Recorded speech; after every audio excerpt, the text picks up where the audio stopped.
Low scoring match Gaddafi stadium Lahore की wicket के बारे में कहा जाता है कि ये बैट्समैनों की जन्नत है। जो पिछला मैच कोयटा ग्लैडिएटर्स जीती लाहौर कलंदर्स के खिलाफ, काफ़ी अच्छी बैटिंग 180 ऑड रन स्कोर हुए। आज के मैच को आप कैसे देखते हैं? सर बहुत सारा मसाला है और बात करना चाहता हूँ।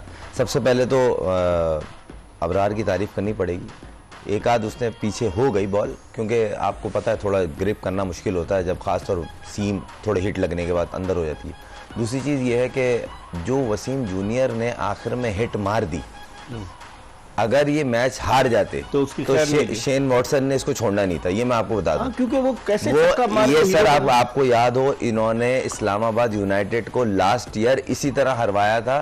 किस तरह सिंगल ही नहीं लिया था कि मैं छक्का मार के जितवाऊंगा, करना चाह रहा हूं। तो ये वो चीज़ की थी पहली बात। दूसरी बात ये सर कि आज फिर ये और कम में आउट कर देते अगर सलमान का कैच ड्रॉप नहीं होता। मोहम्मद आमिर से ड्रॉप हुआ जी, तो कैच मुस्तकिल ड्रॉप हो रहे हैं दोनों टीमों से। मतलब जो टीम मैच खेल रही होती है दोनों साइडों से एक एक कैच तो नॉर्मल सी बात हो गई है। 18 कैच ड्रॉप हो चुके हैं जी, ओवरऑल 18 हो गए हैं और क्रूशल विकेट का गिर जाए। और वो अच्छा मजे की बात ये इकबाल भाई, जिसका कैच गिर रहा है वो रन भी कर रहा है कि होता ना आउट हो गया फौरन ही 10-15 रन के अंदर वो 50-60 या 30-40 कर जाता है। ठीक है, तो ये चीज सोचना पड़ेगी हर टीम को। तनवीर, आपकी क्या राय है? जिस तरह से खुर्रम कह रहे हैं, एक तो लो स्कोरिंग मैच था और वसीम की जूनियर की बात कर रहे हैं, उनको ऑलराउंडर लोग कहते हैं, आप ऑलराउंडर उनको समझते हैं? देखिए, सबसे पहले तो हम जो कैचेस की बात कर रहे हैं इसमें तो हमने ये देखना है कि हमारे लोकल प्लेयर्स कैचेस छोड़ रहे हैं, ओवरसीज प्लेयर इतने कैचेस नहीं छोड़ रहे। इसका मतलब ये है कि टेक्निक का फर्क हो रहा है जिसकी वजह से हम छोड़ रहे हैं। अब्दुल मजीद वसीम को देख लें, खुशदिल शाह को देख लें, ठीक है, उसके बाद आमिर को देख लें। हमारे ज़्यादा लोकल कोचेस फील्डर जो कैचेस छोड़ रहे हैं, अगर हम ओवरसीज को देखें बड़े सुकून से प्यार से जेसन रॉय ने अच्छे मुझे क्लियर एक चीज़ नज़र आती है। अगर हम पाकिस्तान टीम की हम स्लिप के कैचेस की भी देखें ना, मुझे ऐसा लगता है हम अपनी पूरी बॉडी मूव करते हैं, हम सिर्फ हाथ नहीं लेके जाते, हम बॉल के ऊपर जा रहे हैं, बॉल को अपने पास नहीं आने देते। इतने बड़े-बड़े इसकी वजह से यार वो नहीं बताते कि क्या करना है। नहीं बताते, सब ऐसा नहीं है, सब बताते हैं, जिसकी वजह से मुझे ऐसा लगता है हम टेंशन ले लेते, गेंद ऊपर जा रही, पता नहीं पकड़ी जाएगी पकड़ी नहीं जाएगी, वो वजह होती है। दूसरी बात, आपने वसीम जूनियर की बात की है, मुझे तो कभी भी ना कभी फ़हीम अशरफ समझ आया एज ऑलराउंडर, ना कभी वसीम जूनियर कभी समझ आया, मुझे नहीं समझ आया। अब तो मुझे ऐसा लग रहा है कि शायद आगे चल के मैं ये भी बोलूँगा कि आमिर जमाल भी मुझे समझ नहीं आ रहा।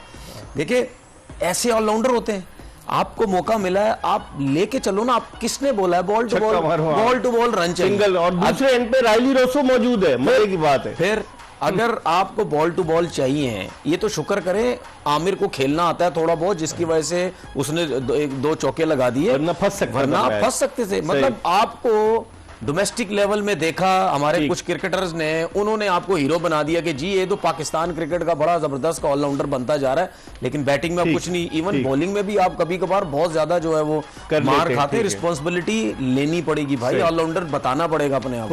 आप जिस तरह से तनवीर ने कहा, एक तो फील्डिंग का मसला है, ये कह रहे हैं कि फील्डिंग का मुझे जो लग रहा है ना, मुझे को ऐसा लग रहा है कि हाई प्रैक्टिस, हाई कैचेस की प्रैक्टिस बहुत कम की हुई है, और ये सच है। अंडर लाइट्स मुश्किल होता है। अंडर लाइट वैसे ही मुश्किल होता है क्योंकि बॉल जब ज्यादा एयर में जाता है ना, हाई बॉल जो होता है वो थोड़ा आपको ऐसा लगता है जैसे गेंद ज्यादा एयर में घूम रहा है। ये नेचुरल सी बात होती है, हम भी करते हैं, इन्होंने भी किया है। ये जब आप एक तो आपको नॉर्मल फील्डिंग प्रैक्टिस के लिए लाइट वाला ग्राउंड कहीं मिलता ही, वो कराची हो, लाहौर, कहीं भी हो, इस तरह के मैचेस होते हैं, तो प्रिपरेशन के लिए आपको 1-2 सेशन मिल जाते हैं।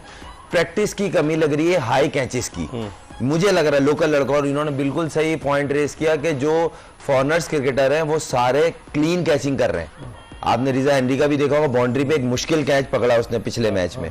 आज भी रॉय का देख लें, रॉय की ओवरऑल फील्डिंग देख लें, उसके अलावा जितने भी फॉरनर्स प्लेयर्स आए हैं, मगर पाकिस्तानी प्लेयर्स जो डीप पे हैं, स्पेशली फास्ट बॉलर जो नहीं है, फास्ट बॉलर फिर बेहतर कर रहे हैं डीप पे, मगर जो बैट्समैन गए ना बाउंड्री पे, उन सबसे 1-2 कैच ड्रॉप हुआ है। खुशदिल से देख लें, वो डीप गए, उनसे 2 से 3 कैच गए, से तो 4 कैच ड्रॉप जी। इसकी बेसिक वजह ये है कि हाई कैचिंग कम की हुई है। सही, क्या कह रहे थे? इसमें एक और रीजन भी है, हमारे पाकिस्तान में ये है कि हम ज्यादातर इस तरीके से कप बनाते हैं अपने हाथों को, ऑस्ट्रेलियन उधर बनाते हैं, ऑस्ट्रेलियन हो गए, इंग्लैंड हो गए, वो यूं बनाते हैं। अच्छा, यूं जब आप कप बनाते हैं हाथ को, तो उससे आपका चेस्ट भी आपके नीचे आ जाता है, वो बैलेंस बहुत अच्छा होता है। ठीक है, इसमें बैलेंस इतना अच्छा नहीं होता, इसमें आपको पूरा फोकस करना पड़ता है अच्छा। ठीक है, अगर गेंद इधर उधर हुआ तो आपका बॉल गिर जाएगा, फिंगर्स पे लग जाएगा, इसमें नहीं लगता है। इसीलिए आपने देखा कि ऑस्ट्रेलियंस, न्यूजीलैंडर्स, इंग्लैंड वाले वो इसी तरह ही जो है वो कैच लेते हैं। अच्छा, थोड़ी बात करते हैं शादाब खान की। पिछले जो मैच जीती थी उसमें 1 डाउन पर आए, गुज़िश्ता मैच में 7वें नंबर पर आए, आज 4थे नंबर पर आए। कैसे देखते हैं कि कोई बैटिंग ऑर्डर उनका सेटल नहीं हो रहा क्या इस्लामाबाद यूनाइटेड का, इतनी बड़ी टीम है? देखिए सर, एक मैच वो बड़ों ने हमें सिखाया, हमने भी देखा है और पूरी दुनिया को पता है, एक मैच से फॉर्म आती है और एक ही मैच इससे फॉर्म वापस चली आती है। तो शादाब का इतना अच्छा स्टार्ट हुआ था पीएसएल में, सेकंड मैच में इन्होंने खुद चेंज किया और वो अब आज टोटल स्ट्रगल करते हुए लग रहे थे। वो अपने ऊपर खुद प्रेशर डेवलप कर लिया। दुनिया के जितने भी इस टूर्नामेंट को जो देख रहे हैं, बड़े नाम क्रिकेटर्स, एक्सपर्ट, सब ये बोल रहे हैं शादाब ने अपने ऊपर प्रेशर खुद डेवलप किया है। एक तो कप्तानी, फिर दूसरा इनके डिसीजंस जो है ना काफी, आप देखा आपने रोमान आज इन्होंने खिलाया, आपने इन्होंने हुनैन को खिलाया, आखिर में कॉम्बिनेशन वही बनेगा जो बीच में करने वाले बॉलर है जिनको बॉलिंग की अवेयरनेस है। ठीक है तनवीर, ये जो जैसा मिडिल ओवर्स की बात कर रहे हैं, खुर्रम ने बड़ा अच्छा पॉइंट रेज किया। मिडिल ओवर्स में टीमें जो है वो फंस रही हैं। अगर ओपनिंग आज तो चले लो स्कोरिंग मैच था, लेकिन फिर भी मिडिल ओवर्स में जो है वो रन्स बन रहे हैं। आखिर उसके लिए क्या स्ट्रेटेजी है? आप ये देखिए, 3 मैच हुए ना इस्लामाबाद, तीनों में बैटिंग ऑर्डर डिफरेंट है। पहले में शादाब ऊपर गया, दूसरे में आप उससे ऊपर चले गए, आजम को ऊपर आपने भेज दिया। आज के मैच में आप देखें, जॉर्डन कॉक्स जो हैं वो पिछले मैच में 4थे नंबर पे बैटिंग करने हैं, इस मैच में आपने 6ठे नंबर पे बैटिंग कराई है उसको। आगा सलमान भी ऊपर आ गया, पिछले मैच में नीचे था आगा सलमान। ठीक है, वो उसी पे आ रहा है। ठीक है, बात यह है कि आप अपने ऊपर खुद मुश्किल में डाल रहे हैं अपने आप को। हर मैच में पहला मैच इतना जबरदस्त टीम से जीता हुआ, मेरे ख्याल है जिसको नहीं भी क्रिकेट का पता, वो भी ना अपनी बैटिंग चेंज करेगा ना अपनी टीम चेंज करेगा कि इतनी लाहौर के खिलाफ इतनी जबरदस्त हमने 200 रन की हमने मैच की, बैटिंग की है 200 रन करके। तो मेरे ख्याल में ये इन्होंने जो सेकंड मैच से ये बंड मारने शुरू किए ना, बस उसके बाद सारा काम खराब हो गया। आज तो उन्होंने इमाद वसीम से नया गेंद कराया, जो हम बात कर रहे थे कि इमाद वसीम से नई गेंद करानी चाहिए, आज उन्होंने कराई। लगता है कि माइक हेसन जो उनके कोच हैं, जो न्यूजीलैंड के भी हैं और वो आईपीएल में भी कोचिंग कर चुके हैं, अजहर महमूद, लगता है कोई इन्होंने स्ट्रैटेजी बनाई थी या फिर ये कि शादाब खान खुद अपनी मर्जी से सारी चीजें? 90 शादाब बेसिकली बड़े स्ट्रॉन्ग कैप्टन है, मैंने देखा है उनकी वहाँ बड़ी सह इनकी और रेहान भाई की अंडरस्टैंडिंग बहुत अच्छी है। ये वही रियाजुल्लाह के जो मैनेजर बन गए थे। हाँ, जो मैनेजर, हाँ ये वही है। इनकी आपस में अंडरस्टैंडिंग बहुत अच्छी है, अच्छी बाउंडिंग है। वो जितने डिसीजन होते हैं ना शादाब के अपने होते हैं। अच्छा, ये ब्लेम गेम ना खेलें कि ये ओवरऑल टीम का गेम था, हमने डिसीजन मिल के लिया, ये बेवकूफ़ ना बनाए। आपका ये 2-3 साल से देखा जा रहा है, आप अबरार को बैठाते थे, शोएब मकसूद को बैठाया, अभी भी आप इमाद से बॉल नहीं करा रहे, आपने लिया क्यों, स्पेशलाइज्ड है ना, आज उसको देते। अब आपने उसको जिस मैच में दिया लो स्कोरिंग मैच था, सही है, अब आप उसको बॉल कराएं, नया बॉल है ना यार, सब पिट रहे हैं, वही पिट जाएगा और क्या होगा। वैसे जबकि ऐसा बॉलर नहीं है वो। फिर आप रोमान को नहीं खिला रहे, रोमान को खिला रहे हैं तो प्रेशर के मैच, अब उसको खिलाएं, वो बैठने वाला प्लेयर नहीं है, उस पोजीशन निकल गया है, हुनैन को खिलाएं, आपके पास एक डेप्थ है। सही। तनवीर, कोई बैटिंग सेट हो पाई है, कॉम्बिनेशन सेट हो पाया? बिल्कुल नहीं हो पा रहा। देखें, एलिक्स हेल बिल्कुल रन नहीं कर पा रहे, हालांकि एलिक्स हेल जब इस्लामाबाद से खेल रहे थे बहुत रन किए उन्होंने। मैं इस प्लेयर को ये समझता था कि मेरी फीलिंग है कि ये वाहिद प्लेयर है जो पाकिस्तानी पिचेस को बड़ा आला समझा हुआ है। इसमें कोई शक नहीं। ठीक है, सीधा खेलता था, क्रॉस जाता नहीं था। वो हो गया उसे, हो गया, उसकी बैड लक चल रही है, ऐसा नहीं है कि वो कर सकते हैं कमबैक। लेकिन ये हमें जो उसकी परफॉर्मेंस नजर आ रही है, अगर हम पीछे लीग्स में चले जाएं, वो उस फॉर्म में नजर नहीं आ रहा जिस तरह एक आता है। दूसरा, मैं आजम की बात फिर करूंगा।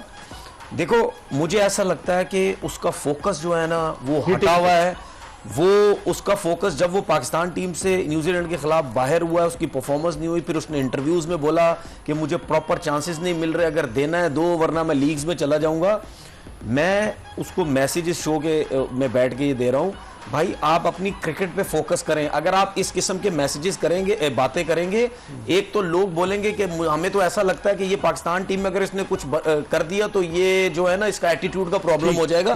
दूसरा, आपका अपना नुकसान है। अगर आप देखिए लीग्स में रन्स अपने पीएसएल में रन्स नहीं करेंगे, आपकी टीम को भी नुकसान है और आपको भी नुकसान है। आजम खान के हवाले से आज मैं देख रहा था कि मोहम्मद हफीज कह रहे थे फिटनेस के हवाले से, वो तो बड़ी फिटनेस पे तवज्जो देते थे। उन्होंने एक इंटरव्यू में कहा कि जी मिकी आर्थर और बाबर आजम ने जो है वो फिटनेस का कल्चर ही खत्म कर दिया था। इस पर भी बात करेंगे। और उसके अलावा एक और आज चीज़, मेरे पास एक फ़ोन आया राना ताहिर साहब का, वो कह रहे हैं जो स्क्रूटनी हो रही है, अभी स्क्रूटनी में भी गड़बड़ बहुत हो रही है। अरबाब अल्ताफ साहब जो पहले वापडा में थे और फिर उसके बाद वो अपने बेटे को भी स्क्रूटनी कमेटी में ले आए, स्क्रूटनी में भी धांधलियां हो रही हैं। और मोहसिन नकवी साहब जो पीसीबी के चेयरमैन है, डेफिनेटली वो इस जानिब तवज्जो देंगे। अगर क्लब लेवल पर धांधलियां होंगी तो फिर पाकिस्तान कैसे आगे जाएगा। और आजम खान की भी बात करेंगे एक ब्रेक के बाद। ब्रेक की तरफ बढ़े, ब्रेक के बाद खुर्रम मंजूर और तनवीर अहमद के साथ दोबारा आपको ज्वाइन करेंगे।